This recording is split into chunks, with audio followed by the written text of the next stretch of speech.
You're listening to the Slow Ride Podcast.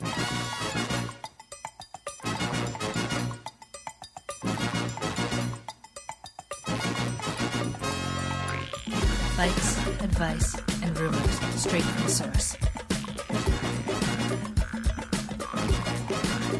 TheSlowRidePodcast.com and on Twitter at TheSlowRidePod.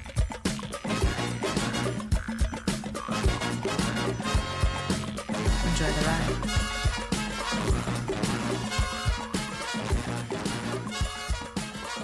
Hello and welcome to episode 235 of the Slow Ride Podcast. This is Tim in Orlando. Hey, this is Matt. Barely can see Tim moving so fast. I'm in Minneapolis. And this is Spencer in Boston, Massachusetts. You guys, I don't often like to get political on this show, but I was just downstairs before we got on the air here, before I entered the podcast green room. And me and my wife had a little bit of a debate going on, kind of a serious question. And I just, I hate to do this to you right off the bat, but I need you guys to help me settle an argument, a debate, not an argument. Is sure her true Republican colors are coming out? So we got our first real snowfall here in Boston today. We got like 4 or 5 inches or so. And so we did what you do on a beautiful winter night, made some hot chocolate. I put some marshmallows in my hot chocolate. She also put some marshmallows in hers. 1 cup overfloweth with marshmallows. 1 has a small handful. Who is correct? It's a small handful. At the most, I'm a no marshmallow kind of person. Are these the mini marshmallows? These are the little ones? Little ones, yeah. I'm assuming you are the overfloweth. I don't want to tip anybody's hand. I just need to. I'm just going to say right now, marshmallows and hot chocolate, meh, not a big fan. So I would go with the small amount. Okay. I don't like marshmallows in my hot chocolate. Yeah, I'm not a huge marshmallow fan, but I think when it's one of those things you do so infrequently, you got to go all in. It's kind of like when you have soup, you basically have more crackers than soup. Kind of would roll the same way. Okay. All right. Well, happy to report I am on Team Tim in this debate. Alex is on Team Little Guy, and with the debate remains split 50-50. You guys are no help at all. Well, I was total help. Well, I know that I'll go out for hot chocolate with Alex. We could have just hoped that Little Guy wasn't on the podcast again for the 3rd time in 4 weeks. That's true. And then you would have won. That's perfect. It's true. Did we? Have we done a podcast 4 weeks in a row? I don't think so. I've been here all the time. Do we have any surprises coming up for our listeners like next week, Tim? Maybe not next week, but the week after. Mitch Docker, we've been DMing back and forth.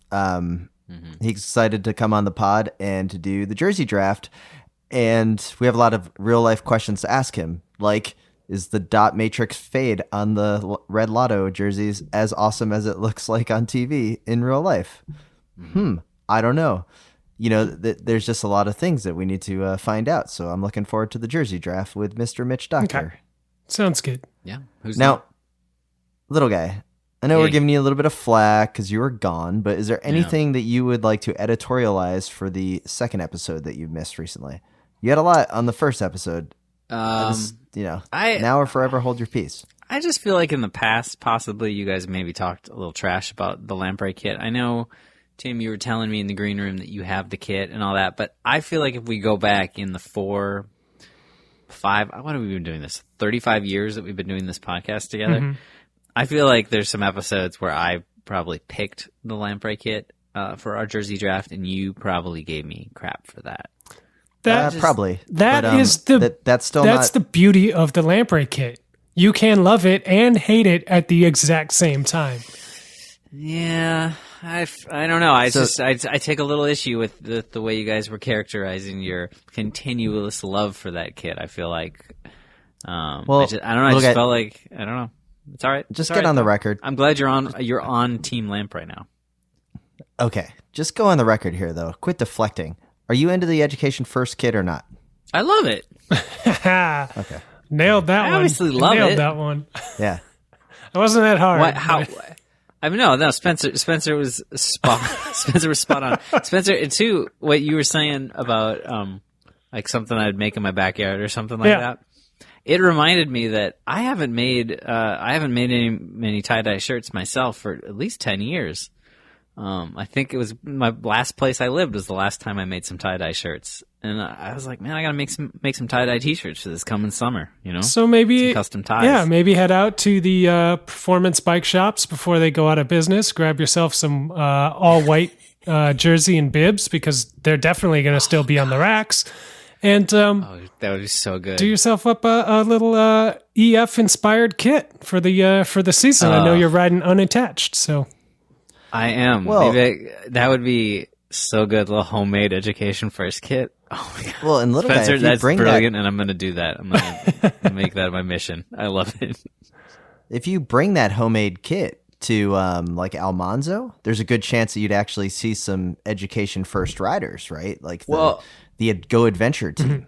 Funny you mentioned Almanzo because, and I haven't actually looked into this, so this is perfect slow ride podcast talk here, is a segue into something I have almost no knowledge of. But I heard that Almanzo isn't happening where it always happens, but it's going to happen in Northfield this year because the town of Spring Valley doesn't want all those stupid dirty bikers there anymore, I assume. That's my hot tip. I could totally be wrong. I have no comment. Well, speaking of Gravel Corner, everyone that entered the Dirty Kanza lottery got the magical emails of if they got in or not. So I didn't check to see if TJ Van Garderen got an email that he's into Dirty Kanza or anybody else from Education First. I didn't either. Did they post the whole list? So we can, our listeners can go out there and comb the data for us. And send us if they're anything like the rest of us, my Instagram stories feed was flooded with people's screen caps of their emails getting in. So I imagine, eventually here we'll get the Joe Dombrowskis of the world and the Mitch Dockers, posting their screen caps of acceptance emails. So we'll just keep our eyes on the Instagram for that. We heard rumors that the pro teams actually can get special invites. You'd think so. Because apparently there's not rules in gravel racing. But I kind of liked the idea that Education First would have had to sign everybody up for the lottery. And then just to see, like, that's how they determined which of their 30 riders are going to go to Dirty Kanza were the ones that actually got in, right? Like, so we didn't know who it was going to be. That would be incredible. I like the idea that Education First now has to employ somebody to do basically what we used to have to do when we'd go to like Jingle Cross, which get online and register right away so you could get that good start position like in the Cat 3 field when it was just by registration order that Education First has somebody now on their roster whose job it is just to like be available at any time to sign up for a race. Yep. Blessed be to Cross Results for sorting out staging for races everywhere because so crazy. Man, it used to be the Wild West out there. Just the strangest way to do it. Now, we do have some Cyclocross World Cups talk. We have some Australian team training camps to discuss, and then just the normal jibber jabber. But I think we need to get to the week's biggest news, and that was right after Spencer and I recorded the podcast last week because little guy wasn't here, was the Astana team wrap. Oh. So little guy, what's your impression on this anthem? Well, I can't remember how it goes. It's not that catchy. I got to admit, right after I stopped watching it, I kind of couldn't remember. It's brilliant. Yeah. Who could not have a little bit of a soft spot for Astana in their heart now? It's so awkward and terrible that it's... Yeah, it was missing a hook, maybe a little bit better production, could have saved it. No discernible... Need a little Casey and JoJo. No discernible chorus, but it was kind of like a Wu-Tang Clan situation where you got to put all the talent on the track every time. And really, in you guys' eyes, who really shone through? Who might have a career Full that Sang. was unrealized. Did Full Sang say anything though? He's in a wheelchair. What's it matter? It was amazing. That was so good. It's I just like that the they guy had from the Mobamba song. The shot of Lopez is just him in the gym. Like, he obviously didn't want to be part of this, and he's like, guys, I got a gym session. Like, I'm a Grand Tour contender. I'm busy. I still think Vino, being this like the third person on screen, like to come in and just like throw down and say like, yeah, I'm still here and still running this. To me, was what really set the stage for. So he's RZA, is what you're saying. Yes. Yeah. Okay. The problem for me with the whole rap is that no time did anybody say that it was a rap. You know, like nobody mentioned that it was a rap, so I just was confused the whole time. They had some kind of lyric where they talked about like the punchline was Kazakhstan, like we're all from Kazakhstan. Yeah, they mentioned all the other countries. Yeah, and they pointed to like the Kazakhstanian national champion. Yeah, I don't even know who that was. That was pretty well done. It's probably Lutsenko. Is he the only but guy? Yeah. So, buy or sell the Astana team rap in building their like their status. Like, did it help the team in your mind, or did it hurt the team in your mind of cycling like nerds like that listen to this podcast? I'll say it helps. It helps way more than the Katusha clothing brand. Ooh, good pull. Has a strong pull.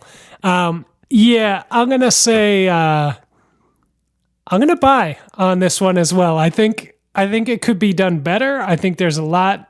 The ceiling is very high for this, but they've come out of the gate strong. And until we see that Dimension Data battle rap challenge to this one, until we see what FDJ brings to the table, Astana right now, top of the pile, So that does get a little bit into the bigger question is, this isn't the first rap song that we've seen from a pro team or goofy music video, right? Like my all-time favorite recently, my all-time favorite is a recent one done by AG2R, the Mojo song that I post periodically.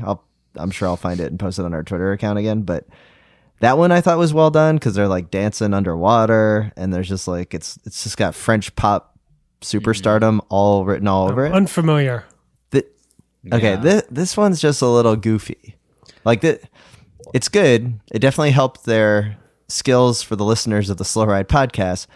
But I don't know if other pro tour teams are sitting around going like, "Man, I want to pick up that album." When's it drop? Are you a buy or a sell then? Where you fall here? There's only two options. You can't hedge this. I'd buy it if it was in the. I'd buy it if it was in the used CD bin at Cheapo for like a couple of bucks. Oh, for sure. I would spend a little extra money to get it on vinyl, especially first pressing. I would, if I was a pro rider and I saw this though. I probably already wouldn't want to sign with Astana, but I definitely would be leery of entertaining contract offers for the next season, just out of fear that somewhere deep in the fine print, it would say that I had to appear in this ludicrous ass rap video. You're going to have to come up with eight bars worth of lyrics by X date, Yeah, it's like, we need you for the spring classics, yada, yada, yada. Oh, and you have to push Fugelslang around in a wheelchair in a music video. Yeah. No, thank you. So a couple of touches that I thought were nice. The gold painted chain ring on a bicycle chain. Yeah. And that was classy. Some of the riders really, really sold it. Like they were really into it. And then, like you said, Luis Sanchez was just like, I can't believe I'm even on this video. And I would use that as like this is the ultimate team bond. Like Bjarne Riis sent him to military training camp, shoot some guns. AG2R, FDJ, we're going cross country skiing in the Alps. Astana, we're going to like Paisley Park and hanging out with Prince or we're hanging out with Jimmy Jam and Terry Lewis and just going to produce an amazing album. I kind of like that team building a little bit better. If this had been a little more Prince influenced, it would have been much better. That's true. Sure. So, I want you guys to give me one just one team that you think can produce a better song than the Astana rap song right now with their current lineup, like today, tomorrow, next week, what team do you think is going to come out with the hottest track? Or is it Astana? Is Astana unbeatable? Oh man, that Taylor Finney's about to drop some weird ass rap album like any day now. You know that's true. There's no way that he's not sitting on some collaboration with Tyler the Creator or something right now, and it's gonna drop any day now. It's gonna be awesome. It's gonna drop right out of one of those funny little hats, and it's gonna be. So you're going Team EF is gonna have the. I think Taylor Finney's currently he saw this video and he was like, does this mean I should drop my album tomorrow, or should I maybe wait a little bit? Now, do you think just let the dust settle? Is this a solo album from Finney, or is he carrying the rest of the team along with him? I think it's mostly a solo thing, but I think there's some like guest appearances on tracks, all right, here and there. All right. Surprisingly, Sepp Van Mark on most of the guest appearances. So. You just dropped this one on us. I would say and maybe we're thinking same team because I'm sure you have one too, but I do not. I would probably have to go with Trek for single-handedly for Tom Scoons. It seems to have the type of personality to go full on like I'm just doing this on my own, and I don't care what anybody thinks, and but it will be some pretty crazy lyrics like. A lot of different adjectives for potatoes.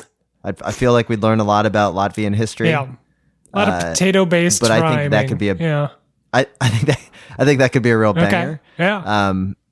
So I would say Trek Segafredo, but really it would be more like the Tom Scoons album featuring Trek Segafredo. And I mean, you feed him that much espresso too. There's bound to be an album coming out of that. So yeah, well, just on the Tom's thing, we talked. State Bicycle just released some video of like riding fixed up mountains with pros, and Tom's is on it, and it's 20 minutes of just Tom's. It's pretty awesome. He talks a lot about potatoes, and this is what you need to. This is like it was behind the music. It was like the VH1 behind the music to lead into this album drop. I see. So that's my guess. That's pretty good. I don't know. I hadn't really considered this before I dropped it on you guys either. So I haven't fully developed this idea, but I got to think as far as a whole unit, a whole crew, like Astana brought it pretty well, but I think the most like well-oiled machine in professional world tour men's cycling has got to be Quickstep, and I got to think they are in the lab. They already got. They're in the lab. They are creating a solid, like one of these classic albums, start to finish, all hits. Like Enter the 36 Chambers, but instead it's just called like Enter the Wolf Pack or something. Oh yeah, right. Like the whole their crew name they've is already the Wolf got the Pack. name. They've already got the look. They've kind of already laid it down. They've already got the merchandise for sale. So, okay, let me just. One further question. As you guys know, I have absolutely no musical skills. Spencer, you have some. Little guy, you probably are the most musically talented, as the intro of the Slow Ride Reviews podcast is really well done. So here's I've always wanted to be the merch table guy on a tour. Dream big. Well, I just thought it would be a lot of fun. You get to hang out with the band. Mm-hmm. But then you're the face. You're interacting. You're upselling. Sure. You're the one making the money and counting the bills at the end of the night. So I always felt that I could be a good merch van operator, merch table operator. What team producing an album would you most want to just be the merch that sitting on the tour bus, but you're the merch guy of the pro tour? Man, I mean, like what team do you just want to hang out with for the whole season? I mean, again, I want to sell those floppy hats and wear those floppy hats. I'm going to EF. Of course you would. All right. EF? That probably, but otherwise I'd go FDJ, because you want that tough love. I'd be afraid of that because Mark Mattiat would scare me. It's tough love, yell man. at me all the time. Where's the money? From his heart. It's true. I'm thinking I might go merch guy for Dimension Data. And I'm Okay. thinking this Hang out with because, Cav? yeah, you got a couple of stars. Like, you get a little bit of the taste of that glamour, that side of it. But Who are their stars? the merch table ain't that busy, and you're not going to be working that hard. So Yeah. it's Well, Volgren might have ruined that for you. yeah. Well, I think I'd go with Mitchelton Scott. Okay. The only problem with Mitchelton Scott is they would probably hate me because I would refuse to sell any of the Aero helmets that they ride in. Mm-hmm. But other than that, I think Mitchelton Scott would be good because you guys know I'm not the smartest person out there. I can't speak a second language, but I think I can get by with Australian. I mean, maybe. Okay. They have some riders who aren't Australian on their team. I know, but like, I'm going playing percentages here. Yeah, Anyways, that's true. because they also have a really good YouTube channel. That was the other reason. Because like, I feel like Okay. Really, yeah, you could makes launch your sense. brand. yeah. So Well, speaking of Australia, yeah, Segway speaking of Sam Australia here, and Mitchelton Scott. let's talk a little bit about training camp down there real quick. Richie Port reignited the hopes of a nation with another amazing 5th victory in a row on Wollonga Hill. I think it's 6, isn't it? 6th. Who's counting? 7. Let's give him 7. It sounds good. Yeah, let's say 7. Way to go, Richie. You've won the Town Line Sprint 7 weeks in a row. I don't think anybody else has ever won 7 things consecutively in cycling history. So No. Yeah, that's a very good point. Without Daryl cheating. Daryl Impey takes the win. Second year in a Richie row. Port second. Wout Poles third. So Wout once Poles, again, you have who I think is a cardboard cutout. I don't think a human being can be that skinny. Frighteningly skinny. How can he be that skinny in January? How can he be that skinny ever?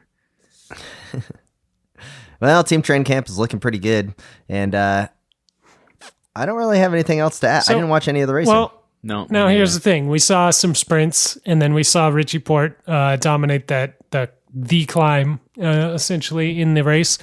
What you guys... it was really hot. Yeah, it was pretty hot. We got all the Always koala is. pictures and everything. But we had some pretty well-contested sprints. We saw Viviani doing really well, showing early. He looked like he was driving a motorcycle when he blasted past everybody from like 10th position to take his victory. Early on, we saw Peter Sagan winning, and then we saw Impey winning some stages, which is, I guess. Dude loves that race.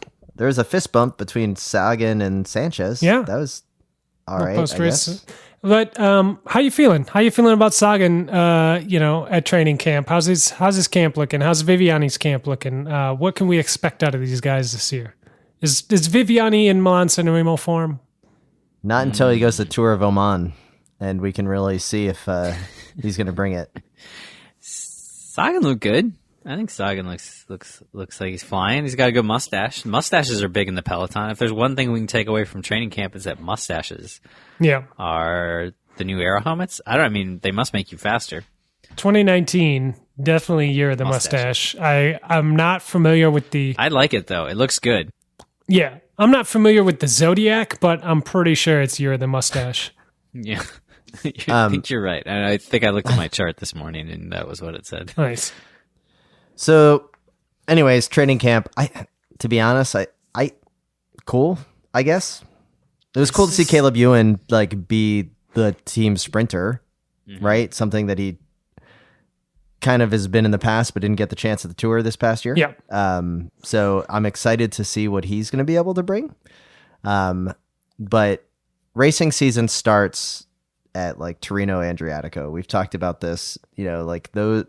That's when it starts to really matter. That, and also, what's the other race? The Umloop.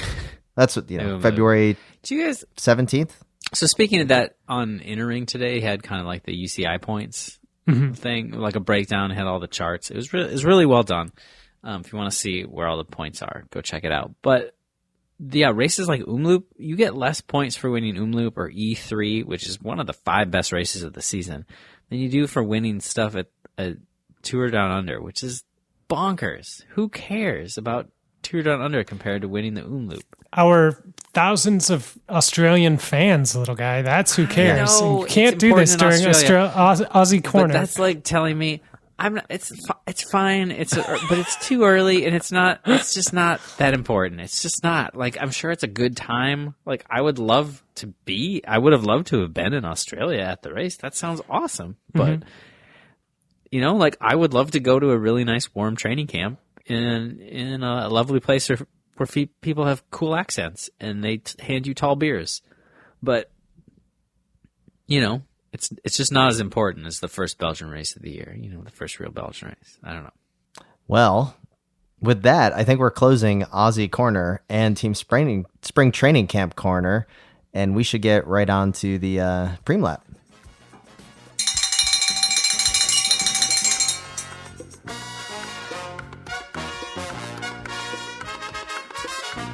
Hi, this is Dan from Namibia, not Vietnam, and you are listening to the Slow Ride Podcast. Ooh, a Preem Lap. I love Preems because I was the one of us three that usually would win the Preems. So Spencer, Wait, what? What? what are we racing for this week? And what are we racing for? And I'm gonna win. Yeah, sure, whatever.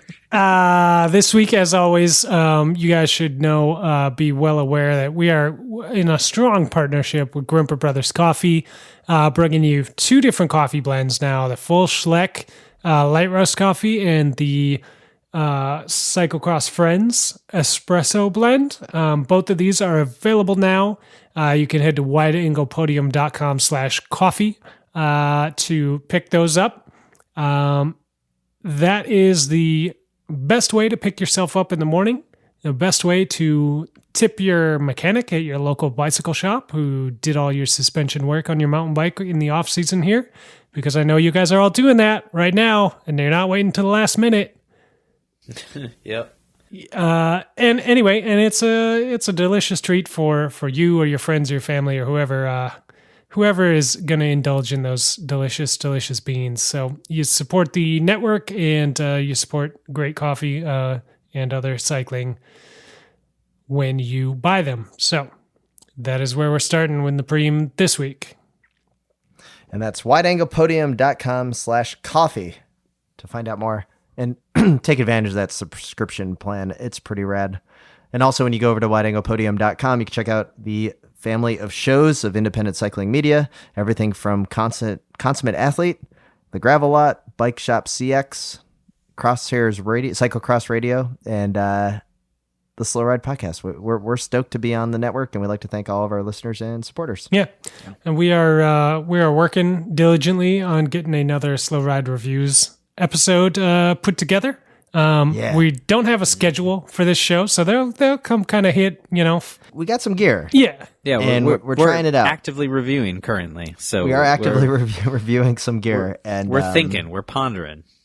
Yeah. Yeah, we got to I feel faster. We got to bring the people the correct information. So You got to bring the people what they want. So this is a show that if you've noticed, we dumped into our regular Slow Ride feed a couple of times. It has its own feed. Search for it on iTunes or wherever you're getting your podcasts, and you will find it. Slow Ride Reviews, and look for that one coming out in the next couple of weeks. And with that, let's get back to the show.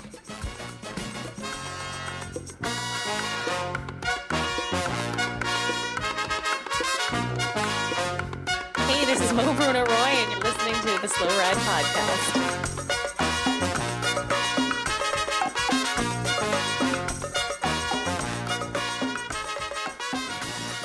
All right, guys. So we got I got a tweet here from a longtime listener, Colby Cheesy.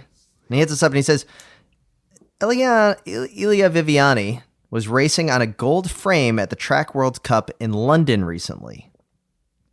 1, is a gold frame legit to race on, legit or appropriate? And secondly, is there a limit or duration one should race on a gold frame for Olympic winners? So I think that's a very good question because Viviani won the 2016 Olympic Omnium, and we're now going into the 2019 calendar year, and he is still rocking a gold track frame. Yeah. So one, is it legitimate to race on an all gold bike when you're, on the velodrome, or if you were the gold medalist, like GVA? Can you wear use a gold bike the entire time, or you just put accents on it?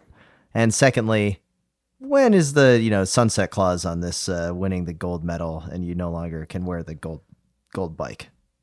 What? Yeah, there's a sunset clause. It's called the next Olympics. Yeah, there's 4 years in between. I think yeah. So you're okay with the full gold bike, not just like the accents? Like GVA has like little accents of gold and then has sometimes the gold helmet, I believe. Because isn't that what Bettini had as well? The gold helmet? Yeah, but I mean, why not go full gold bike? Yeah, guys will do gold shoes. They'll do gold whatever. Like it's a personal preference, but if it's me, I'm doing full gold skin suit. I'm doing full gold helmet. I'm going full bike. Like everything. I'm getting campy to anodize my aluminum parts all gold. I'm doing whatever I can. If you are on FDJ now, if someone from FDJ ever wins Olympics, that will happen. Because we know how Mark Madio likes to go all out for the national champions, regardless if it's French or whatever. Like he believes in doing a good kit. He will just dip that person and all their belongings in gold for the next 4 years. It'll be great. Yeah. Yeah, I don't know. Yeah. Okay. I think we're in agreement on this one. See, now I thought you were going to take that in a slight tangent direction where, okay, he won this on the track Omnium.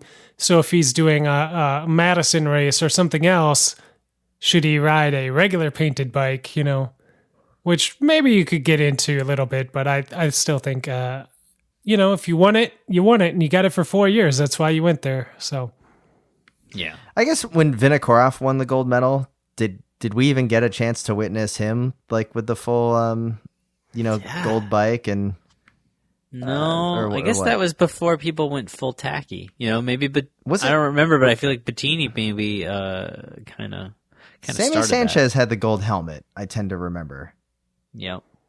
So, all right. Well, anyways, that was a good question. And then we just recently, just hot off the presses, got an email from Ryan Toom about aluminum frames, because last week we talked a lot about aluminum bikes with Sagan busting out the aluminum bikes, and just sent a quick photo of his Cannondale CAD 7, which he head-on crash at the Wells Avenue training crit in Newton, Massachusetts. And as a result of riding headfirst into the massive pile-up, he went over the bars and the bike broke into like 3 pieces. And the picture he includes, the pretty clean break. And so now he's just riding steel bikes in that race, which All right, that's fair. Plan. is it very still. Keep moving to bendier and bendier metals, huh? Yeah, this thing's weaponized after that crash. So unfortunate, but thanks for your email, Ryan. Amazing. Speaking of crits, yeah, there was a World Cup crit today. You guys watched the first World Cup crit of the season? Man. I did. Segway, little guy, man, just killing it. Damn. That was well done. Yes, I did watch the training crit in France, and I don't think it was training, really. I think it was like legit weekend crit. It was legit. Well, Vanderpool wasn't there, and neither was Lucinda Brand, so it wasn't really like the full. It was like a training crit. It's true. A-game was there. Which race do you want to talk about first? I watched both. Well, let's talk about the women's first, because it happened first, and why not? Yeah.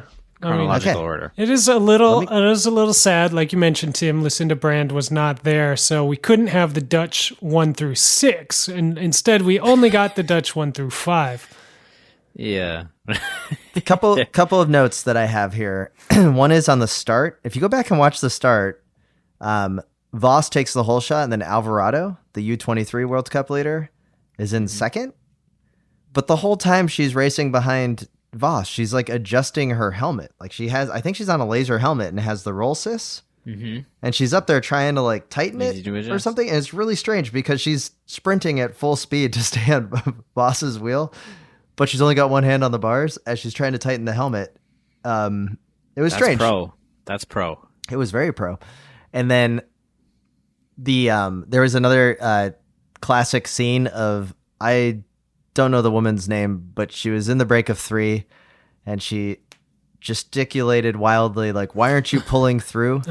When they did the whole like yelling. Like, I thought for a second she was Italian, like from like an Italian road racing team, and no, she kind of looked the wrong way and was just like, "Why aren't you pulling through it?" But like, I don't feel like it was anybody's fault that no one was pulling through. And then she got dropped like 2 laps later. It was.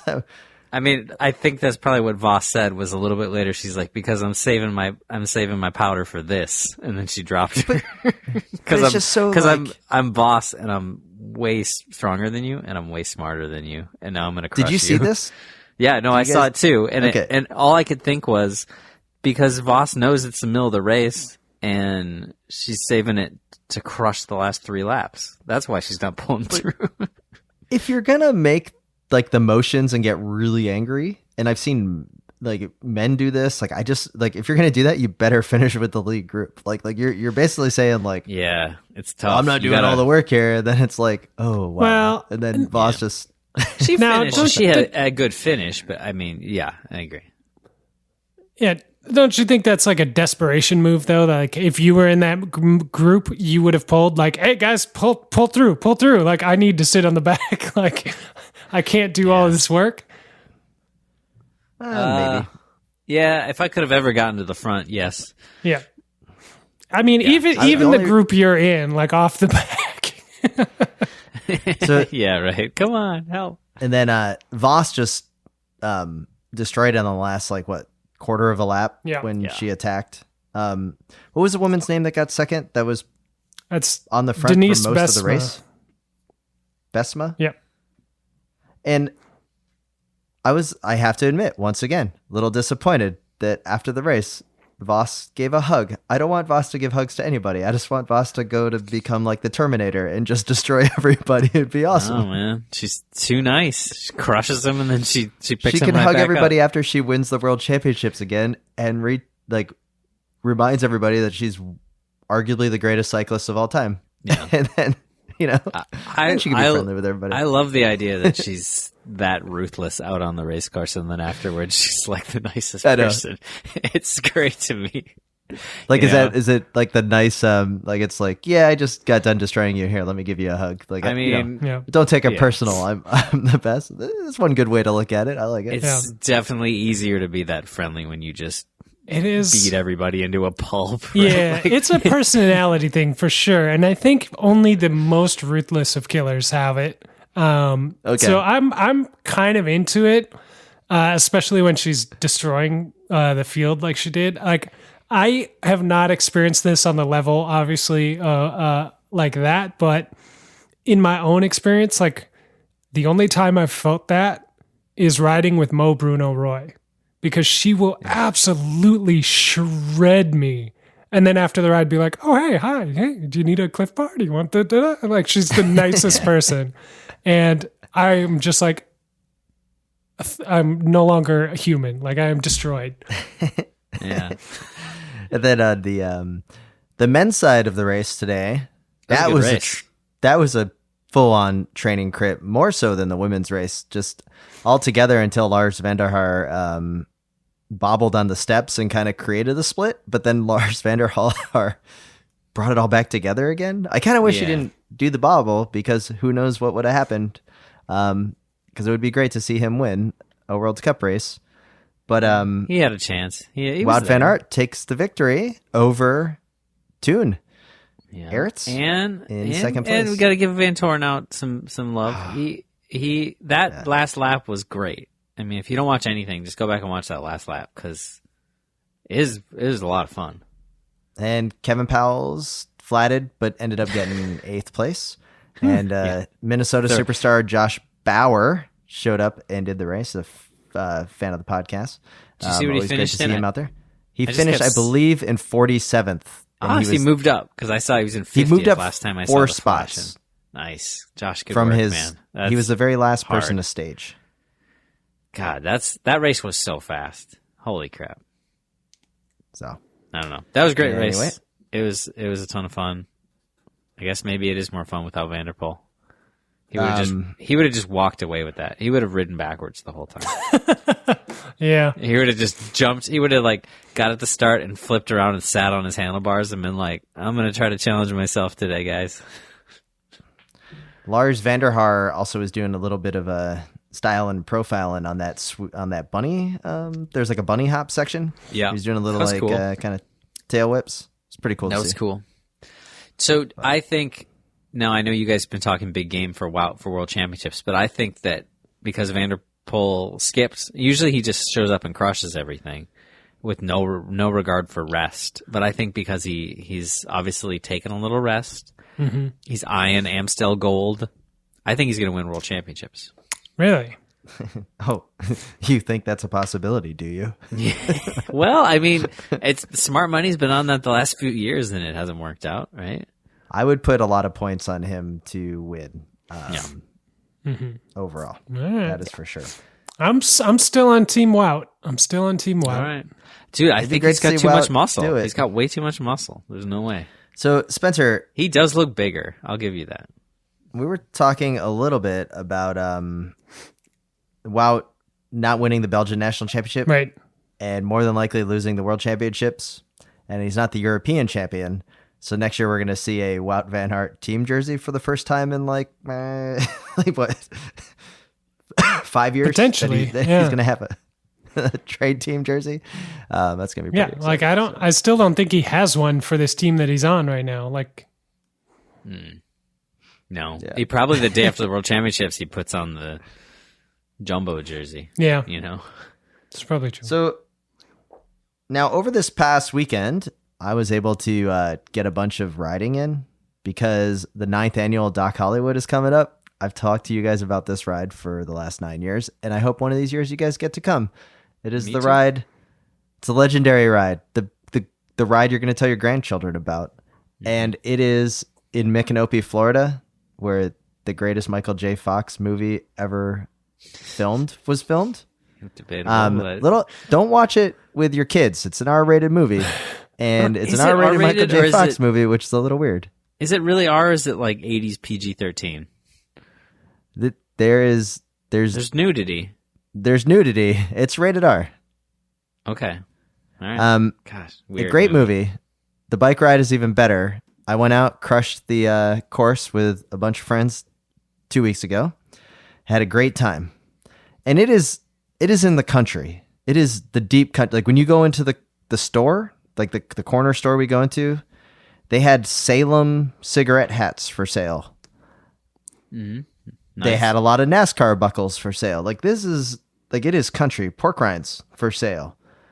And then this past weekend, I did a ride here in Orlando where I went to like kind of country, like not really, like just right outside the city.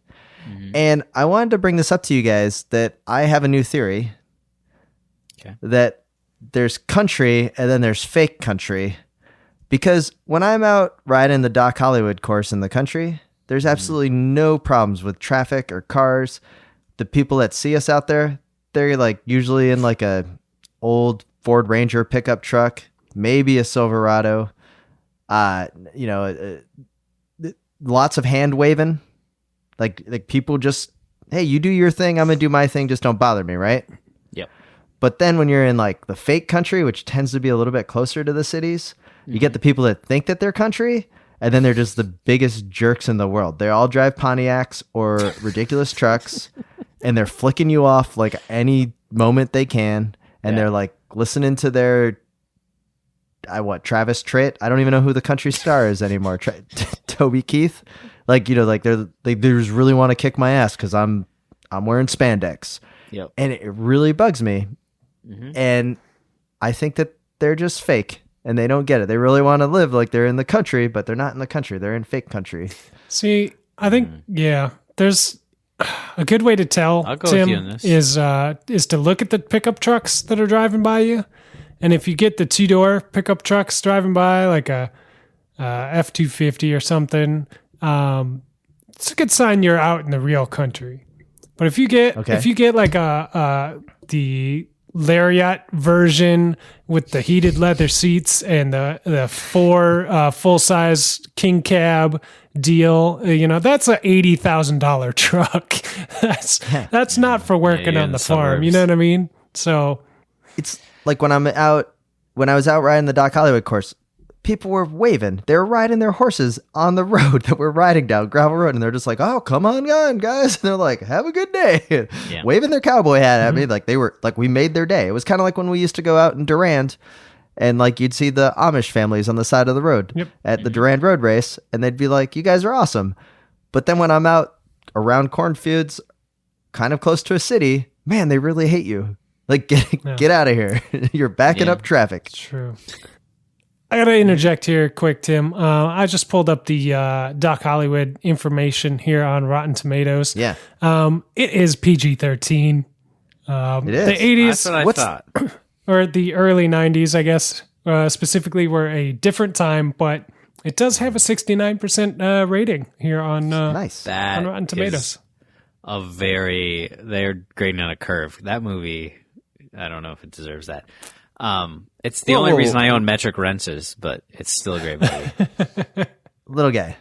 69, nice ranking, but Yeah. I think it should be much higher. So I watched it as a kid, and I remembered it very favorably. And then when I was at your place in Gainesville years Why did you ago, remember it favorably? as a kid, probably because of the nudity, but also because there was a Porsche. There was a Porsche involved, and I remember being a funny movie as a kid. Here's what I knew when I watched it a second time: there was a Porsche, and I was pretty sure there was just like a little topless scene, and it was pretty funny. So that's basically what I was like 10 years old when this came out. That's all I needed. But when we watched it again, I gotta say, I don't know if it fully holds up, Tim. No, I think it ages quite well. Do you have a new plot Blu-ray point of is- it? Your DVD version was a little. I don't know if they remastered it, So like in a hallway. it's or now something. on HBO, so anybody can go see it. And it was filmed in Micanopy, Florida, which for some reason there are some plot points. He's a doctor in Washington D.C. and he's trying to get to Los Angeles. He takes a And wrong for turn. some reason, he ends up in South Carolina, which I don't understand how that It works. makes no sense. Even the amount they had to stretch it just to get him in somewhere in the South to make it somewhat believable. You're still like, where was he driving? So what weird route was Michael J. Fox taking? it's such a good movie, though. Like the bike ride itself. I hope you guys can come one of these years. Yeah, I do want to Keith, come. the old Swift Cycle bike shop co-owner, is going to be coming out next year. Brandon Gavick is coming this year. We have a couple of other listeners. We have a crew coming in from Virginia that's going to be coming to ride. Like the ride keeps getting bigger and bigger. And the best part is you don't need a gravel bike to do it. You ride a road bike with 25s. You're totally going to be awesome. There's only like 15 miles of gravel on it. Yeah, maybe for the 10th anniversary we'll make it down. I was just in Florida. It's a lovely state, Tim. I don't know why people speak so poorly of it. But No, really, yeah, I little wanna guy, make it. tell me more. I know you want to talk about it with an entrance like that. There's been a few doping positives lately. Down there well, the in Volta Miami just had a fourth, and I'm pretty sure there's a fifth one coming. I've heard from a couple of the racers and riders down there that there's 5 positives out of that race that was in June of this year, and they've already announced 4. So that's a lot. I think at this point USADA should just open a substation down there, and just like go on the local group rides or hang out at the anti-aging clinic. So I was in Miami, Tim. I saw like 4 people on road bikes. Nobody rides bikes there. Why are they all doping? Is it because they don't train, or where are they riding? Well, they all ride around Key Biscayne. So our Miami listeners are going to know about this. That's so the only Key place I Biscayne- saw road bikes. So I going went up there. Key Biscayne, going up that bridge, there's the giant climb, and they just run laps. It's a 6-mile loop. You just go up and down that. I've done a group ride with about 100 people up that, and they're there. Or they just ride up A1A.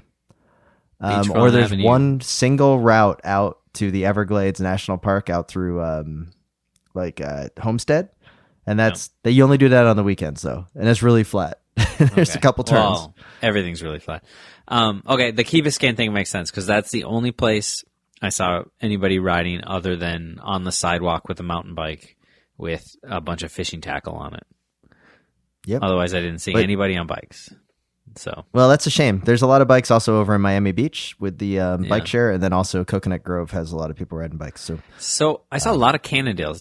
What I did see was Cannondales, basically road bikes. They seem to have a presence down there, which is, we talked about this in the past podcast. Like, I don't see Cannondales around here, but like when I was on Key Biscayne, it was all roadies on Cannondales, basically. We were talking a little bit here when I was on the ride this weekend that like you have the pockets of bikes that are popular, so like maybe Cannondale in Miami, and then the boutique brands, and I always think it's like a problem with the supply chain, like wherever like one bike tends to take over a market, it seems to be just because someone's selling them for really cheap. And then unless it's one of the big three, just by volume. Right now in Orlando, Colnago seems to be all over, and I haven't yet figured out where everyone's getting their Colnagos. Like, I don't know if it's on backcountry, like I don't know where it's coming from, but there's a lot of Colnagos out there. And you don't think some fell off a truck somewhere? No, I don't. Like, I don't. On the way to Miami? I think you would have heard about that, right? Like, I mean, someone gets a cargo bike stolen on the way to Cabda, and it's all over Bicycle Retailer. I feel like if someone grabbed a container ship of Colnagos, we'd know all about it. Yeah. I just think that someone is moving Colnagos here in this area a lot, because there's a lot of Colnagos out there. You see quite a few. I mean, you definitely see a lot of Specialized and Trek here in Orlando. They're definitely one and two, going back and forth. Trek is probably a little bit bigger, just because of I think on their gravel side, the gravel bikes are pretty big right now. So that seems to be, where most people are going. Mm-hmm. Not very many Giants in the Orlando region, a lot of Pinarellos, and for some reason, I'm just noticing a lot of Colnagos lately. That's weird. Yeah, I don't see many of those. I definitely Colnagos with Shimano. Specialized. I just want to say, which is really strange for me. It's wrong. It's just wrong. I mean, I guess that's what Mappe did, and somehow that's right. So I don't know. I don't know what I want. I do have to ask a question, little guy. Yeah. When you were down in Miami, yep, did you see more Porsches with 2 doors or 4 doors? Oh, definitely 4 doors, man. It was sad. It was a sad scene. It was very sad. I was super disappointed in Miami car culture, Tim. I was expecting, I think in my mind, I thought it would be like Southern California, where it was just bonkers cool stuff everywhere. And instead it was just, it was like you said, it was glorified minivans everywhere. The amount of 4-door Porsches down there, oh my God. It's ridiculous. I don't get it. Yeah. It should be a crime. But the one thing I saw that was 2-door Porsche related, and this is great, is right in front of me there was a Boxster, and another one pulled up next to it, and we were like stuck in traffic, like we constantly were. And the one guy revved his engine to the other guy, and they like chirped at each other like the 4 feet forward when the light turned green, and we barely moved. And it was pretty funny to me that the one guy decided to like race the other guy. Of course, it was the guy with the Boxster S that was instigating the revving, not the regular Boxster. Yeah. So I did not partake in my Hyundai Elantra rental car. So. Yeah, well, I'm not surprised, but the amount of Porsches are ridiculous down there. So were you expecting a lot more like grandma cars, like Mercedes without rust damage? No, I mean I saw a lot. I mean, there's a lot of Mercedes too, but everything's newer model. No, I expected. You got nice weather. You can drive any weird car you want all year long. I imagine it'd be like around like when I've been to Southern California, where you see a lot of new fancy stuff. But you also see people just like daily driving like a 1980 Civic, and it just looks like it's literally been driven every day. I was looking for that kind of scene, just people just driving weird old cars because it's doable without rust and terrible weather. And instead I just saw new stuff, which was boring. I saw a lot of Ferrari dealers. It's boring. I want to see, the only cool thing I saw was like a 1980 Plymouth Aries. Eras, whatever, that K car that's like the biggest piece of junk ever, and there's like probably 7 of them registered in the United States. That was one of the most exciting things I saw the whole time. Well, little guy, I'm sure Tim can back me up on this, but I'm pretty sure in Florida, when you go to buy a car, you don't buy a car, you go and you lease your car for 2 years, because every 2 years a hurricane comes through and destroys all the cars, so everybody has new cars all the time. That must be what happens, because there was times when I'd look around and nobody had a car that was more than 2 years old. Yeah. It was crazy to me. I am happy you were able to experience Miami before it goes underwater. Yeah, me too. Anytime now. They'll have another king tide coming up here soon, and when the king tides come in, Miami Beach has major flooding issues. So, that's why Humvees are also a popular car down there. G-Wagons. Holy cow, G-Wagons. Oh, my God. So... No, they made that what many. else? Do you have anything else cycling related, Spencer, on your docket for the podcast this week? My docket is cleared. All right. And little guy, anything else for you? No, everything's just Florida complaining related. So, well, I can't wait to listen to more of it in the podcast green room and next week on the Slow Ride podcast. We'd like to thank all of our listeners and supporters of the Wide Angle Podium Network. We'd like to thank Grimpeur Bros for their continued partnership. Go to wideanglepodium.com/coffee to find out more, to get both the full Schleck blend and the Hello Cyclocross Friends espresso blend. This is Tim in Orlando, Florida. This is Matt, no longer in Miami, Florida. And this is Spencer in Boston, Massachusetts, reminding you to always wave at all your fellow cyclists that you see out on the road. The Slow Ride Podcast. Bikes, advice, and rumors straight from the source. TheSlowRidePodcast.com and on Twitter at The Slow Ride Pod.